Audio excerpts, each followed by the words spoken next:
Irmãos, a gente começou no domingo passado uma nova série de mensagens que a gente vai seguir aí no final do mês de outubro. A gente estava fazendo mês a mês assim, mas teve alguns eventos aí que meio que cortou a nossa sequência, mas a gente vai, no final do mês de outubro, início do mês de novembro, a gente vai conversar aqui com você a respeito do seguinte tema: vícios e virtudes. Pastor Celso conversou com a gente domingo passado a respeito de como a gente pode compreender de uma forma correta e honesta a graça de Deus. Essa graça que a gente cantou aqui, o que ela significa para nós e o que ela não significa para nós. E porque, para a gente conversar sobre vícios e virtudes, comportamentos, a gente precisa entender no nosso coração a questão da graça.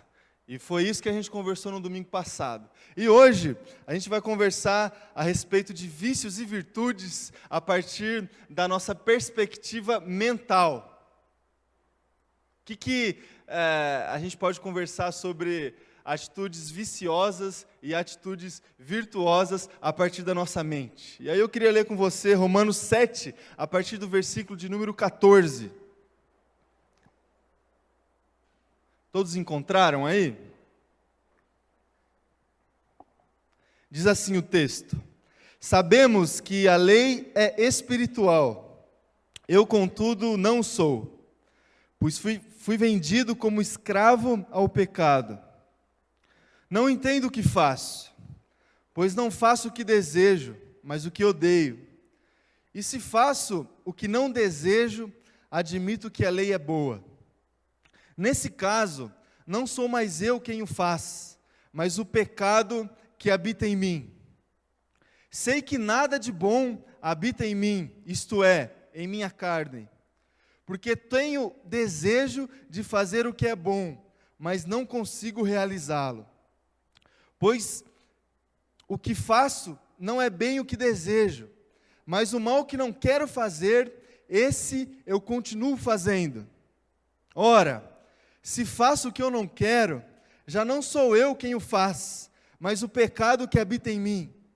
Assim, encontro essa lei que atua em mim. Quando quero fazer o bem, o mal está junto a mim.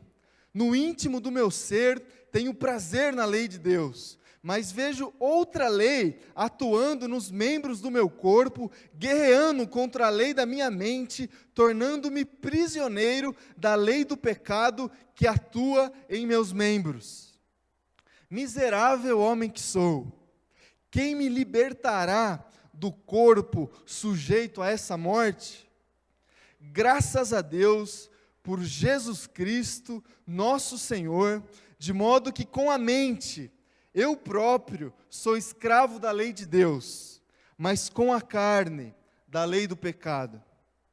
Portanto, agora já não há condenação para os que estão em Cristo Jesus, porque por meio de Cristo Jesus, a lei do Espírito de vida me libertou da lei do pecado e da morte.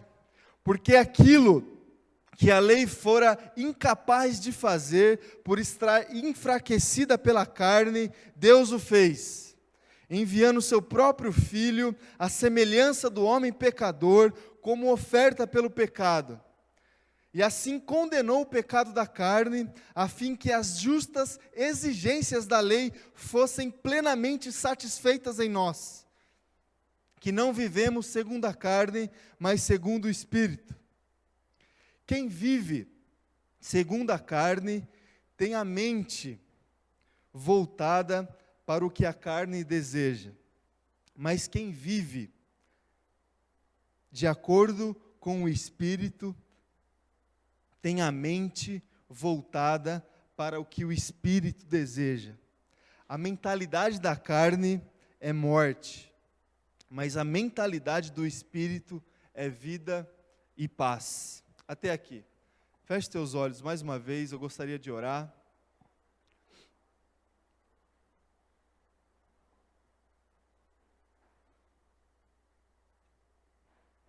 Acalmar o nosso coração nessa manhã quente, né? Senhor Deus, Pai, quero rogar, Deus, o Teu Espírito Santo,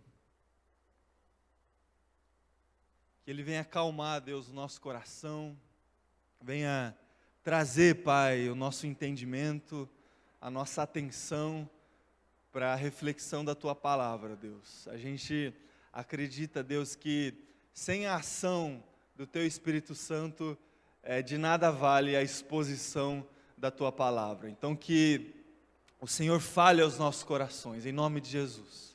Que nada, Pai, possa atrapalhar, Deus, a Tua ação aqui nesse lugar. E que o Senhor encontre, Deus, no nosso coração um lugar especial para a Tua palavra e para a vontade, Deus, do Teu coração para as nossas vidas. Que seja assim, em nome de Jesus. Amém. Irmãos, o Lucas, aqui no momento missionário, ele falou a respeito de formiguinhas, né? E eu me lembro, quando eu era um pouco menor, assim, né?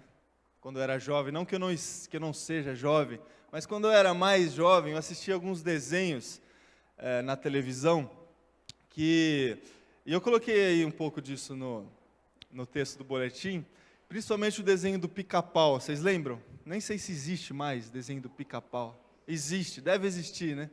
E aí no desenho do Pica-Pau, tem em alguns episódios, diante de alguns personagens, existia aquela cena onde ficava de um lado um diabinho, tipo um pica-pauzinho vestido de diabinho, e do outro lado um pica-pauzinho anjinho. Vocês lembram disso? Aí, diante de um dilema, o diabozinho aqui incentivava o pica-pau a fazer, a escolher e tudo mais. E o coitadinho do outro lado, o anjinho, sempre é o mais coitado, né, o anjinho.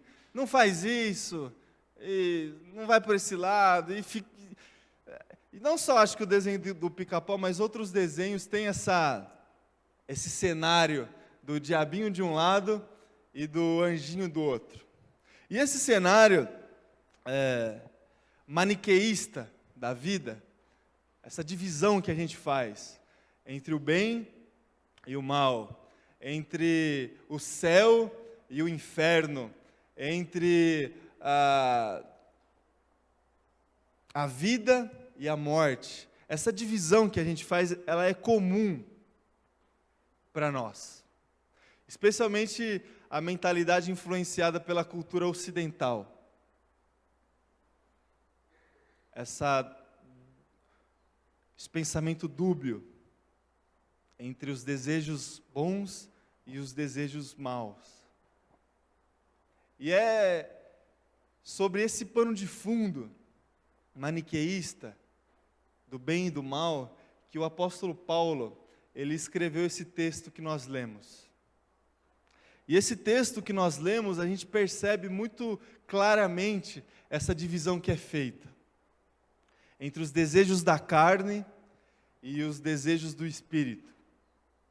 E a gente lê esse texto, esse trecho dessa carta de Paulo aos Romanos, e não sei se é o seu caso, mas quando eu leio esse trecho da palavra de Deus, eu me identifico muito. Eu me identifico muito com Paulo.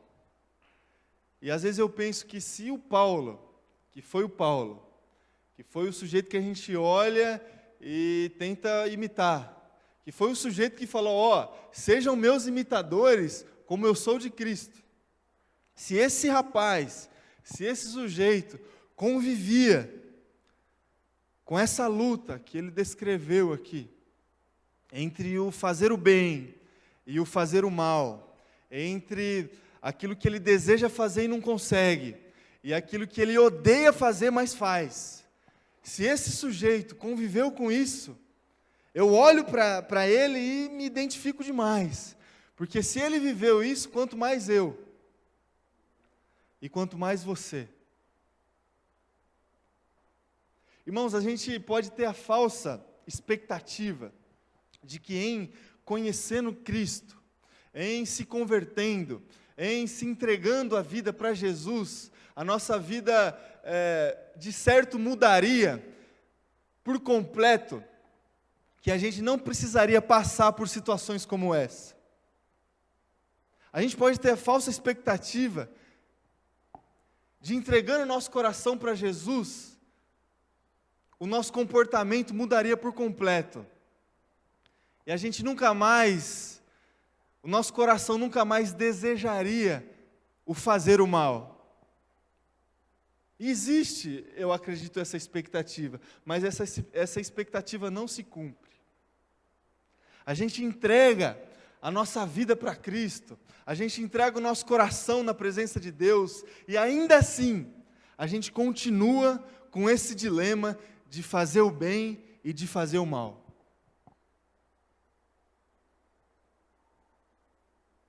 E eu posso afirmar que esse dilema, ele só existe porque de fato a gente se entregou para Cristo.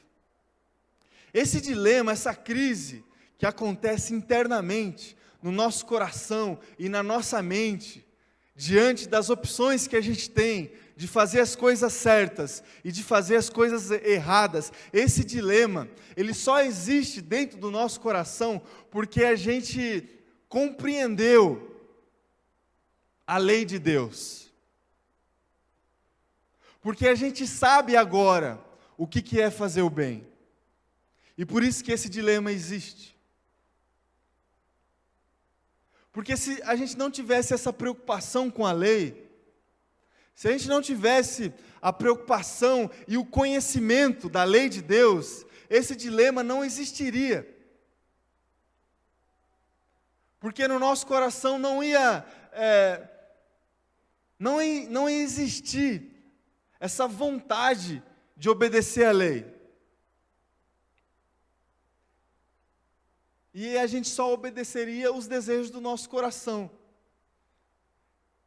E obedecendo somente os desejos do nosso coração, a gente não tem crise nenhuma interna. Porque aquilo que a gente quer, a gente faz. Aquilo que a gente deseja, a gente corre atrás. A direção, o vento que tomou conta das nossas vidas, a gente se entrega e se deixa levar. Só que um dia, a gente entregou o nosso coração para Deus. Um dia a gente entregou a nossa vida para Jesus e os nossos olhos se abriram. E a gente conheceu a lei. A gente conheceu e começou a conviver com a pessoa de Cristo. E essa convivência com a pessoa de Cristo, através das nossas orações e através da leitura da palavra, fez com que as informações da lei entrassem no nosso coração.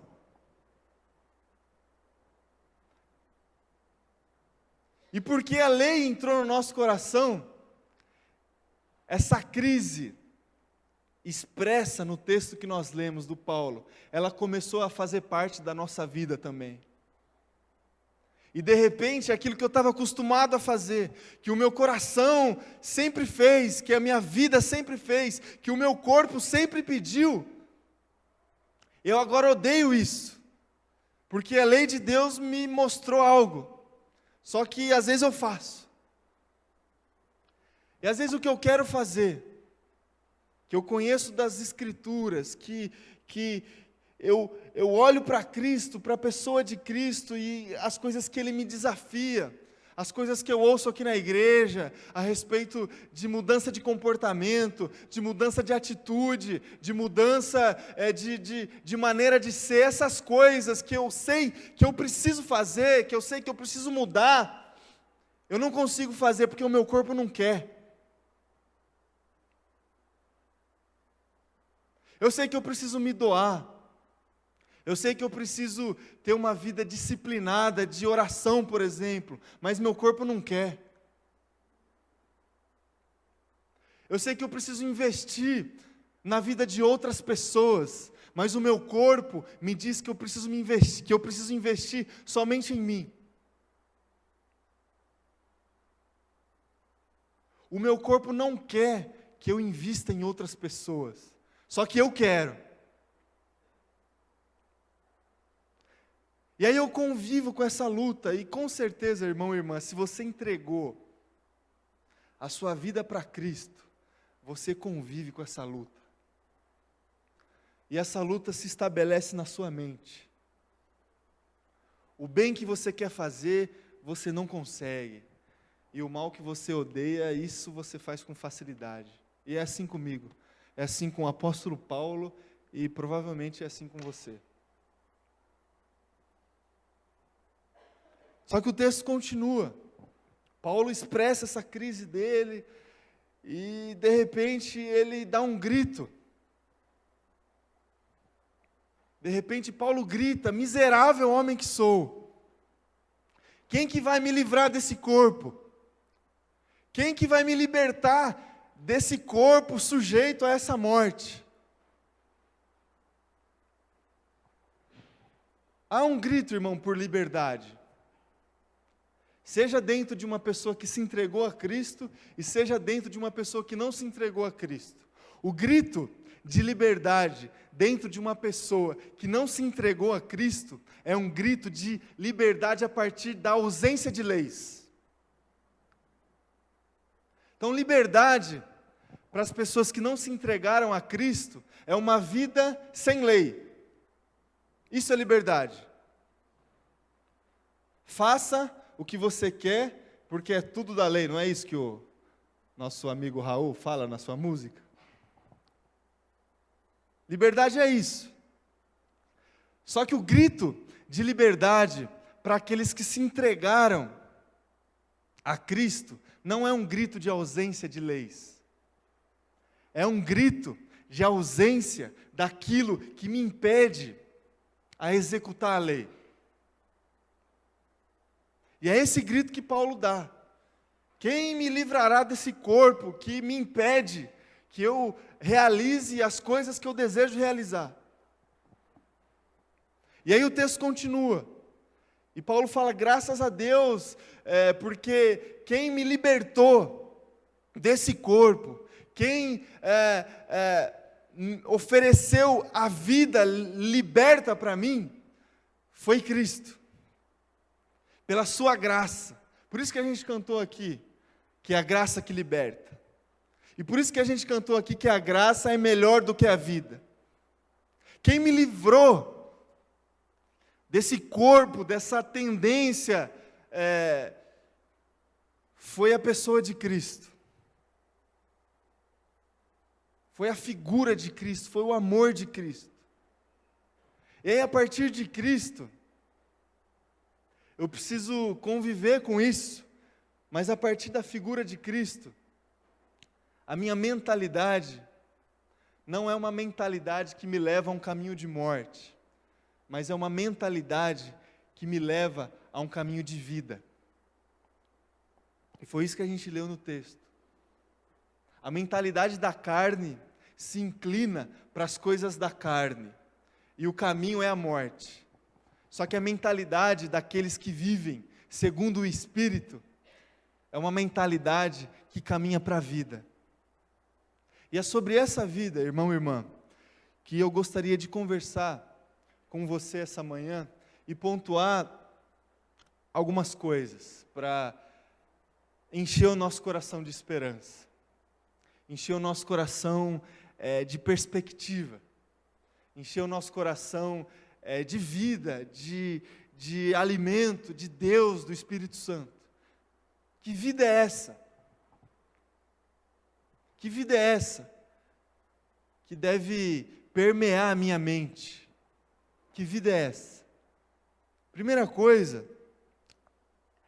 a vida que deve permear a minha mente, a sua mente, diante desses dilemas que a gente passa, é a vida que é uma dádiva.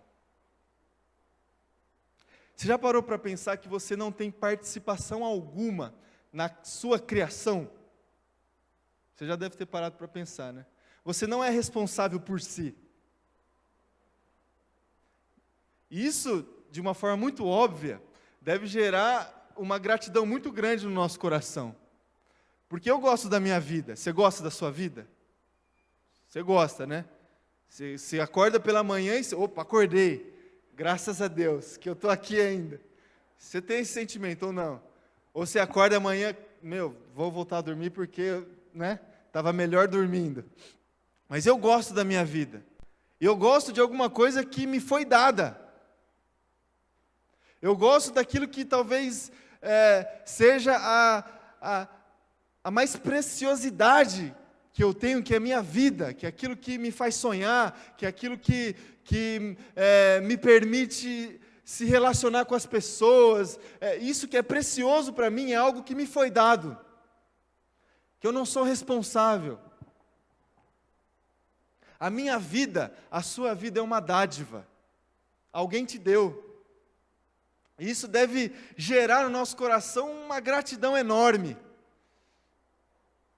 Se não acontecesse nada, irmão, irmã, na minha vida depois do meu nascimento, ou se acontecesse somente coisas ruins, eu já teria todo motivo para viver uma vida em plena gratidão.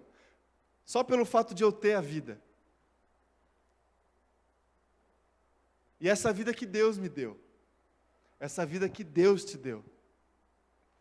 E é essa vida que deve permear a minha mente. E é esse espírito de gratidão, de palavras de louvor, de atitudes de louvor que deve permear a minha caminhada.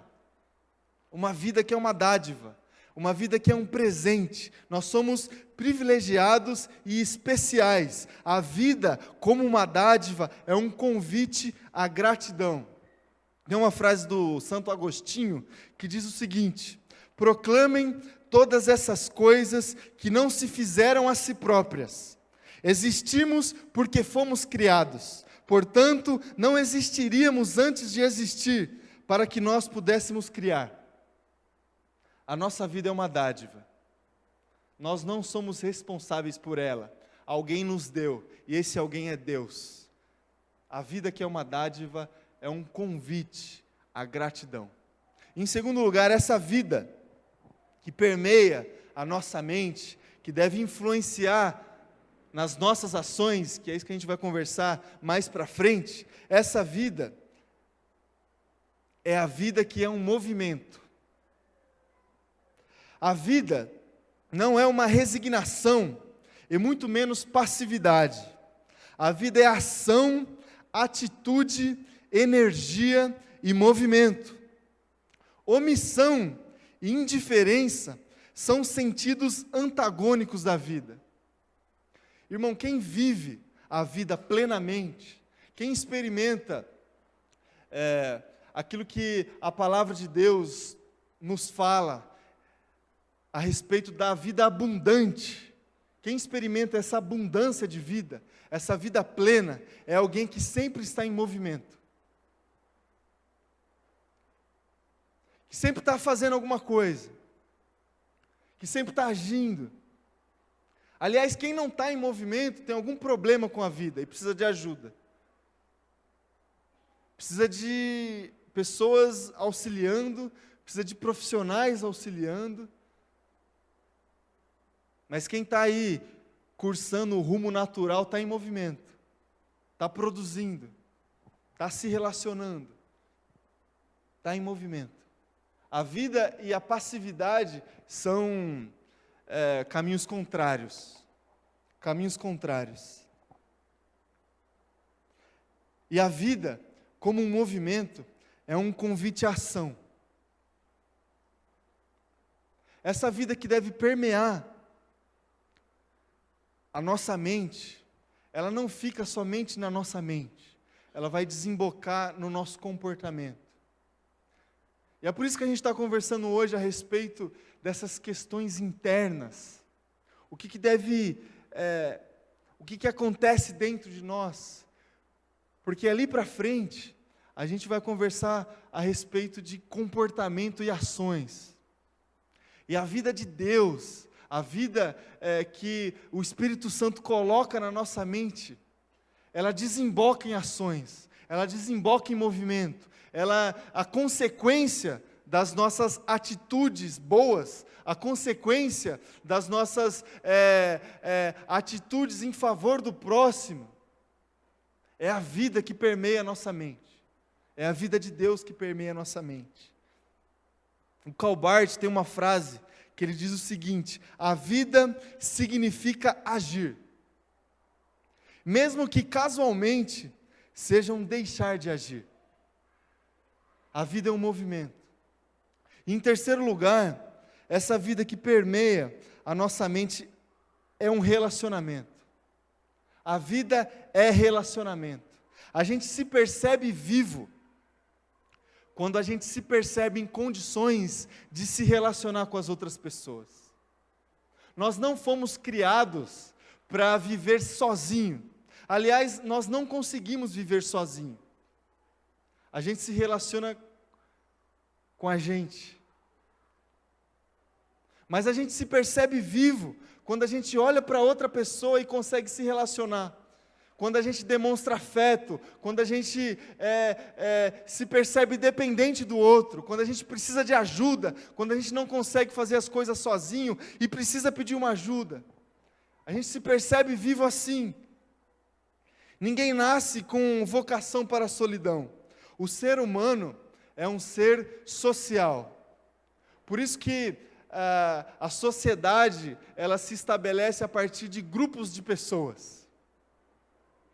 Pelo menos deveria ser assim. A gente estabelece família, a gente estabelece casamentos, a gente estabelece namoros, a gente estabelece comunidades religiosas, a gente estabelece grupos de trabalho, a gente estabelece grupos de interesse. A nossa sociedade se estabelece a partir de grupos de pessoas, porque a gente se percebe vivo quando a gente se percebe em condições de se relacionar. E essa vida é um relacionamento. E a vida, como um relacionamento, é um convite à comunhão. Tem uma frase do Hugo Moltmann, ele diz o seguinte: estar vivo significa existir em relacionamento. Viver é a comunicação da comunhão. A falta de relação e isolamento significa morte. Quantos casos, irmãos, de casais, no final de suas vidas, quando um cônjuge se parte, o outro logo atrás parte também.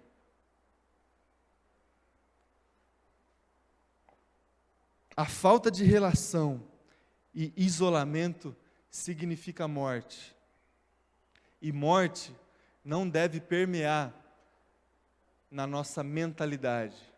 A nossa mentalidade precisa ser permeada por vida.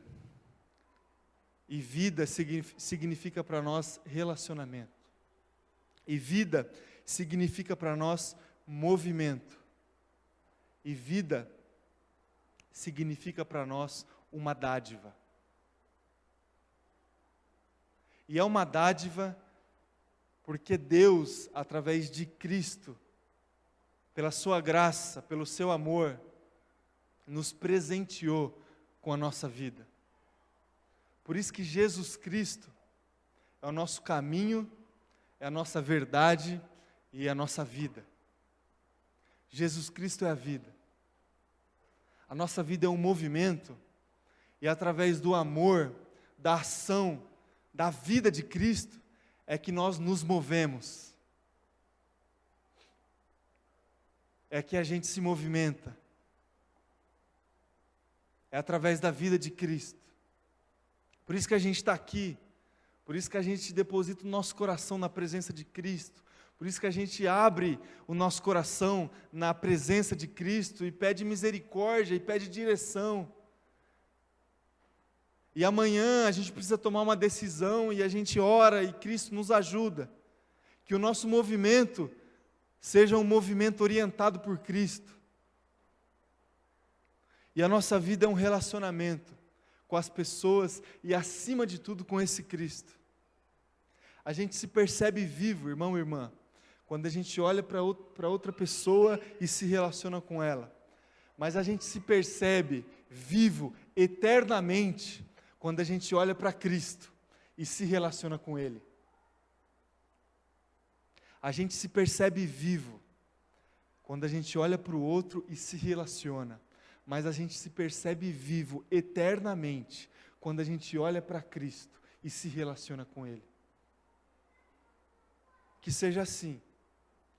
Que no meio dessa crise que provavelmente você passa, essa crise interna, esses dilemas, esses diabinhos e esses anjinhos que fazem parte da nossa caminhada. E as coisas que a gente quer fazer a gente não consegue.